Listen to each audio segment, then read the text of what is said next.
आज से हम लोग शैक्षिक तकनीकी के यूनिट 1 के लेक्चर के थ्रू थोड़ा बहुत समझने का प्रयास करेंगे। ये बहुत ही इम्पोर्टेंट लेक्चर होगा ऑब्जेक्टिव एग्ज़ाम के लिए या थियरी एग्ज़ाम के लिए, क्योंकि ये शॉर्ट में है और यहीं से क्वेश्चन बनता है। तो प्लीज़ इसको देखना ना भूलें, एक दो बार देख कर ज़रूर जाएं। टेक्नोलॉजी शब्द ग्रीक शब्द टेक्निकोस से बना है। किससे बना है? टेक्नोलॉजी एक तो ग्रीक शब्द है, कौन सा? टेक्निकोस। इसका अर्थ होता है कला। टेक्नोलॉजी शब्द ग्रीक शब्द टेक्निकोस से बना है, इसका अर्थ होता है कला। इतना याद रखिएगा, यहाँ से शायद एक क्वेश्चन पूछ ले। कुछ डिफिनीशन देख लेते हैं। रॉबर्ट ए कॉक्स के अनुसार मानव की अधिगम स्थितियों में वैज्ञानिक प्रक्रिया का प्रयोग ही शैक्षिक तकनीकी है। मानव की अधिगम स्थितियों में वैज्ञानिक प्रक्रिया का प्रयोग ही शैक्षिक तकनीकी है। मतलब जो मानव सीखता है, ठीक है, सीखने की जो स्थिति है उसमें वैज्ञानिक प्रक्रिया का जो हम प्रयोग करेंगे, जो भी वैज्ञानिक काम करेंगे, वही शैक्षिक तकनीकी है। जकोटा ब्लूम के अनुसार शैक्षिक तकनीकी को व्यवहारिक अधिगम की परिस्थितियों में वैज्ञानिक एवं तकनीकी ज्ञान का विनियोग कहा है। देखिए, जकोटा ब्लूम ने क्या कहा है? वैज्ञानिक और तकनीकी ज्ञान का विनियोग कहा जाता है। किसको? शैक्षिक तकनीकी को। शैक्षिक तकनीकी की व्यवहारिक अधिगम की परिस्थितियों में वैज्ञानिक एवं तकनीकी ज्ञान का विनियोग कहा जाता है। शैक्षिक तकनीकी आवश्यक और महत्व एवं उपयोगिता। देखिए, शैक्षिक तकनीकी की और आवश्यकता पूछेगा तब भी यही लिखना है, महत्व पूछेगा तब भी, उपयोगिता पूछेगा तब भी यही लिखना है। देखिए, बढ़ती जनसंख्या के अनुरूप शिक्षा, मतलब हमारी संख्या जितनी बढ़ रही है उसके अनुरूप हम शिक्षा दें। तो ये पहली क्या हो गई? बढ़ती जनसंख्या के अनुरूप शिक्षा हो गया। संचय, वृद्धि एवं ज्ञान में सहायता। संचय करने में कितना हम विचार करना है, वृद्धि किस अकॉर्डिंग वृद्धि हो रही है, ज्ञान में सहायता, मतलब तीनों में संचय, वृद्धि और ज्ञान में सहायता कौन करता है? शैक्षिक तकनीकी करती है। सभी के लिए शिक्षा के लक्ष्य की प्राप्ति में सहायता। सभी के लिए शिक्षा के लक्ष्य की प्राप्ति में सहायता कौन करेगा? शैक्षिक तकनीकी करेगी। सभी के लिए शिक्षा के लक्ष्य की प्राप्ति में सहायता। शिक्षण अधिगम प्रक्रिया को सुव्यवस्थित रूप। शिक्षण अधिगम प्रक्रिया है, उसको सुव्यवस्थित एक क्रम में, ठीक है, कैसे क्या एजुकेशन लेना है, पहले कौन से लेना, बाद में कौन से लेना, ये कौन निर्धारण करेगा? शैक्षिक तकनीकी। शिक्षण अधिगम प्रक्रिया को सुव्यवस्थित रूप प्रदान करना। शिक्षक प्रशिक्षण को प्रभावी बनाना। शिक्षक और प्रशिक्षण को प्रभावी बनाना। किसको? शिक्षक और प्रशिक्षण को, दोनों, मतलब शिक्षक को भी और जो प्रशिक्षण दिया जाएगा उसको भी प्रभावी बनाना। कौन बनाएगा? शैक्षिक तकनीकी बनाएगी।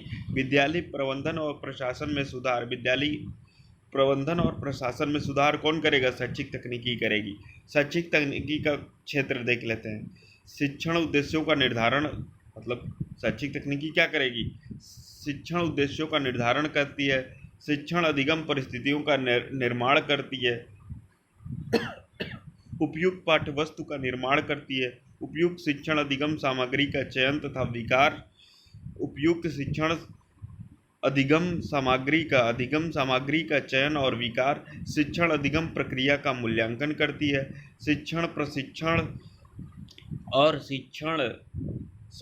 शैक्षिक प्रबंधन एवं प्रशासन की समस्याएं सब सॉल्व करती है। कौन? शैक्षिक तकनीकी। अब देखिए, सिल्वरमैन ने शिक्षण तकनीकी को रचनात्मक शिक्षा तकनीकी की संज्ञा दी है। बहुत इंपॉर्टेंट है, यहाँ से क्वेश्चन आएगा।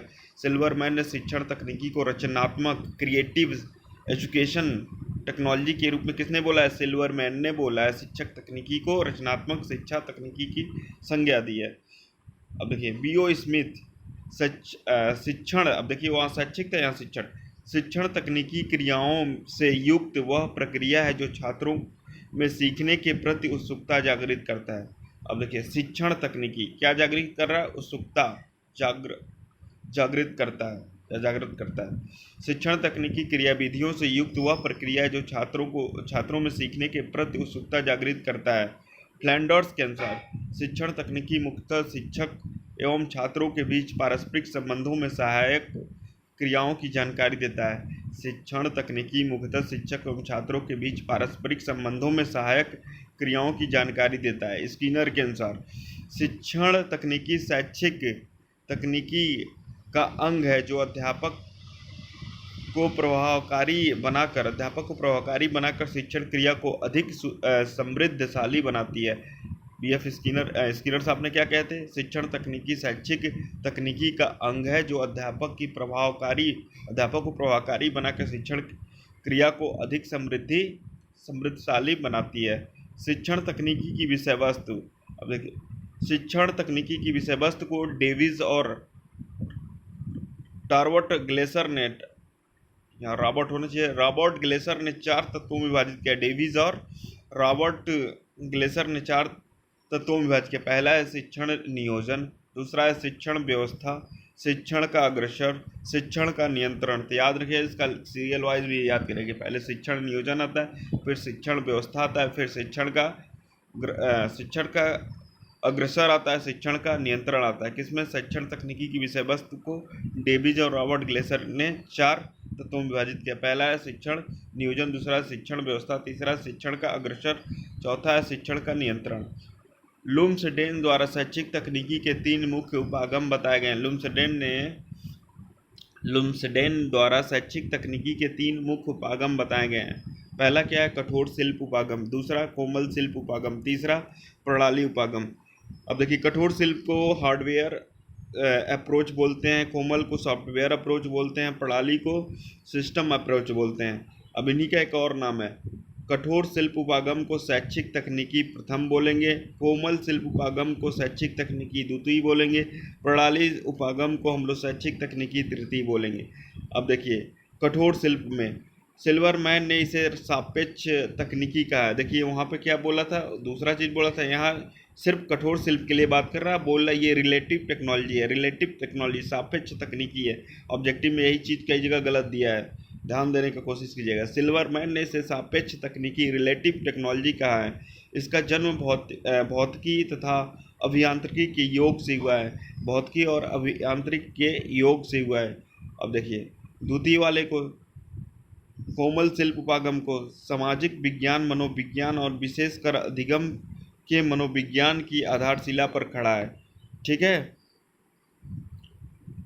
अब देखिए, कठोर शिल्प उपागम एवं कोमल उपागम में संबंध एक दूसरे के क्या होते हैं? कठोर शिल्प उपागम और कोमल शिल्प उपागम क्या है? एक दूसरे के पूरक हैं। प्रणाली के प्रचालक, पैरामीटर ऑफ सिस्टम। देखिए 4 होता है, इनपुट होता है, प्रोसेस होता है, आउटपुट होता है, इन्वायरमेंट, कॉन्टैक्ट होता है, कॉन्टैक्ट। ठीक है, इन्वायरमेंट कॉन्टैक्ट। देखिए पहला क्या? अदा, प्रक्रिया, प्रदा और पर्यावरणीय 4 है। प्रणाली के प्रचालन 4 होते हैं। एक इनपुट होता है यानी अदा होती है, प्रोसेस होता है, प्रक्रिया होती है, दूसरा आपका आउटपुट होता है जिसको प्रदा बोलते हैं, पर्यावरणीय संदर्भ हो गया। अब देखिए, अदा, प्रदा और अदा, प्रक्रिया, प्रदा और वातावरण मिलके क्या बनाते हैं? प्रणाली के प्रचालन, पैरामीटर ऑफ सिस्टम बनाते हैं। शिक्षा एक प्रणाली के रूप में, एजुकेशन एज ए सिस्टम, शिक्षा एक प्रणाली के रूप में। अब देखिए, अदा में क्या क्या आएगा, प्रक्रिया में क्या आएगा, शिक्षा एक प्रणाली के रूप में देखते हैं। अदा में क्या आएगा? विद्यार्थी आ जाएंगे, प्रशासन आ जाएगा, शिक्षक आ जाएगा, सामग्री आ जाएगा। औपचारिक या अनौपचारिक शिक्षा के लिए ये औपचारिक भी होगा, अनौपचारिक शिक्षा भी दिया जाता है। प्रक्रिया में सिर्फ तीनों आ जाएगा, औपचारिक तथा अनौपचारिक शिक्षा, प्रक्रिया। कौन आएगा? औपचारिक, अनौपचारिक शिक्षा, प्रक्रिया आ रही है। देखिए प्रक्रिया आ रही है, यहाँ शिक्षा के लिए आ रहा है। और यहाँ देखिए प्रदा में क्या आ रहा है? शैक्षिक उद्देश्यों की प्राप्ति होगी। प्रदा मतलब आउटपुट, इसमें क्या मिलेगा? शैक्षिक उद्देश्यों की प्राप्ति होगी।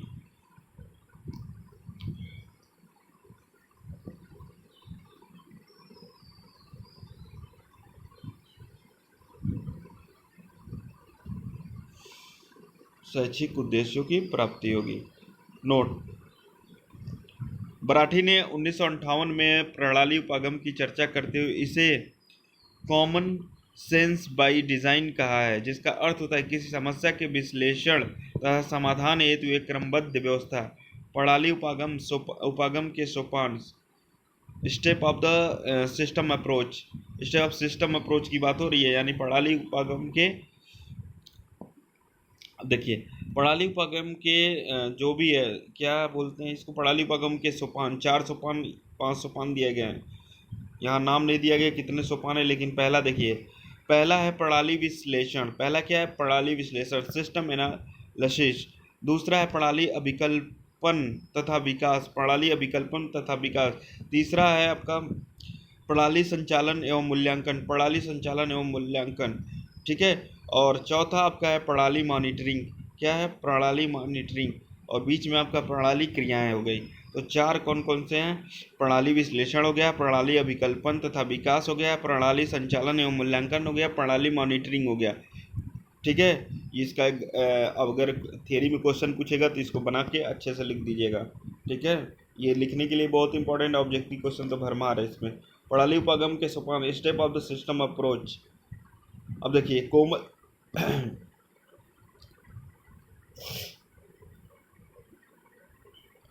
कोमल शिल्प उपागम को रचनात्मक शिक्षण तकनीकी कहा गया है, क्रिएटिव शैक्षिक टेक्नोलॉजी कहा जाएगा। किसने कहा है कोमल शिल्प उपागम को रचनात्मक शिक्षण तकनीकी कहा, किसने कहा, सिल्वरमैन ने कहा।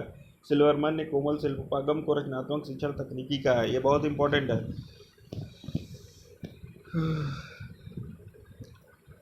अब देखिए हम लोग डिफरेंस जानेंगे किसमें हम लोग किसमें जानेंगे, कठोर शिल्प उपागम और कोमल शिल्प उपागम के डिफरेंस जानेंगे, क्या इन दोनों में तुलना करेंगे, ठीक है। यहाँ से दो क्वेश्चन बनेगा। आप यहाँ कठोर शिल्प उपागम के बारे में भी लिख सकते हैं अगर पूछ दिया तो, या कठोर शिल्प उपागम के बारे में कोमल शिल्प उपागम के बारे में भी लिख सकते हैं, ठीक है।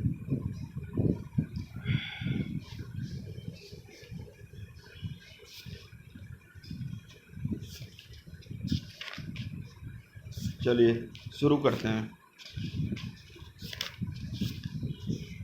देखिए कठोर शिल्प उपागम का उपयोग सर्वप्रथम 1964 में ए लैम्सडेन ने किया था। कोमल शिल्प उपागम का उपयोग सर्वप्रथम बीएफ स्किनर द्वारा किया गया था। कठोर शिल्प उपागम का आशय मशीनों के प्रयोग से है। कोमल शिल्प उपागम का आशय विभिन्न सिद्धांतों और विधियों से है।